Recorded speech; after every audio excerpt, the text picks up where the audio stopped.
Yo, Tony D back. I was in the mega shop digging through some books and I came across this. I've been doing some RoboCop versus Terminator and getting into some other RoboCop stuff. I have on the shareholder schedule for Cyberman and Ella Perry. It's the 2014 Boom Studios iteration of RoboCop, so I have that on the list. But I ran into this and I thought, hey, it's worthy. It's right up if you're into stuff like this. It was, I regret getting cover B. Cover A, when I went back and looked on my comicshop.com, cover A is way better. Who knows what I was thinking? But this was 2020. David Mariotte did the writing. Tom Waltz. No, the artwork is Alex Milne. I'm sure I'm butchering that, but the artwork is on point. So we start off. We have looks like a Resistance member. The narration is just, it's your typical Terminator future type stuff. Everyone's just, you're screwed. And so this guy he's making his way and, oh, yeah, he gets put.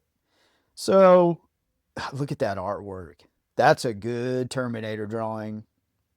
And also throughout the book, everything, the Transformers, everything, this artist is on point. So we find out this guy is actually a Terminator undercover in the skies. And in this universe, the Transformers are battling the Terminators. So they're at odds with each other. The Terminators are trying to take everything over, and Transformers are not in the equation. So they have to reinsert him back in time to stop the Transformers. And this is a really good scene. The Transformers. And this is the Decepticons. And I think it's really cool how the Insecticons are used. I always loved the groups like the Constructicons, Insecticons, all those things that would make one big toy. That's some cool stuff. I was actually lucky. My brother's 8 years younger than me. And when Transformers kicked off, it was always an excuse for me to watch the cartoon.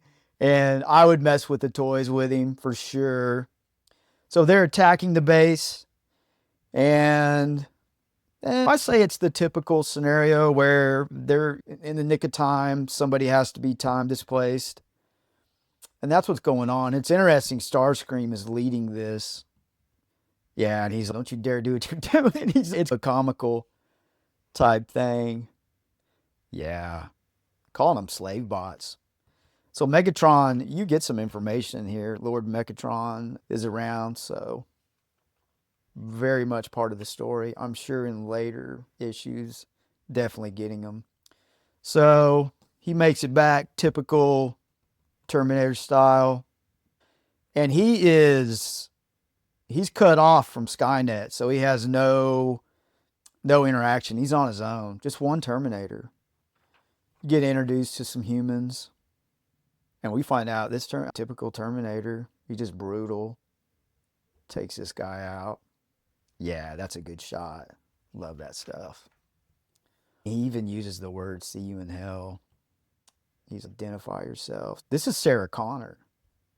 It's interesting how this is Sarah Connor, but he's not there for her. You actually think that he's there for her, but he's looking for where the Transformers base is at. Yeah, perfect. Come with me if you want to live. So he needs her to get to the base. And yeah, there you go. You got to throw that in. What are you going to do? And she's, what's going on with this place that you're going to? And I love how they show the Terminator. He's scanning for Transformers. It's all AI. It's interesting how I'm saying the word AI, but this stuff way before that, really good. So he actually taught himself how to smile in the very beginning there. I skipped over that, but he felt it'd be useful. Yeah, he's just ignoring the police. So, yeah, that's where he's got to go. He's got to stop the Transformers. And they don't really tell you why yet. I know in the beginning there's a huge... They're hunting down the Terminators. I guess you don't need much more than that, right? Yeah, now she really sees what he is. You got the classic flesh off She thinks he's an alien, and he's, no, I'm from Earth. So he gets in. So the starship, it's the beginning of the end. So he is terminate them, Cybertronians. So that's the gig for our Transformer guy. Yeah. And it's funny how I mentioned I'll see you in hell. So you got this guy versus, look, all of them. So he's actually walking in on this where they have Optimus Prime in a bad position and Megatron is there. And so next issue, these are the cover A's. That's what I'm talking about. So yeah, good stuff. This gallery's definitely worthy of a showing here. That sketchiness, the skull beneath a Transformer helmet. Definitely going to get some of that. Oh, just really good artwork. Oh, wow. Francesco.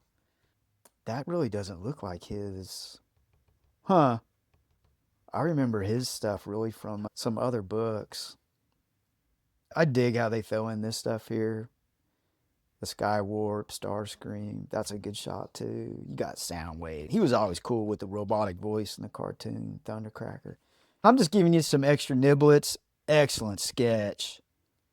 Gives you a little, how is a T-8000? Should that be a T-800? It'll be interesting to see how it combats. It's just one Terminator. So that kind of shows you a little bit there. Maybe the Transformers are a little more human than what the universe really lets on to be. So the Terminators, they're all robot, right? There's no emotional stuff going on. It's just all objective and carry it out. So I believe this is going to show us the Transformers are really more emotional than awesome. And outro. Get it.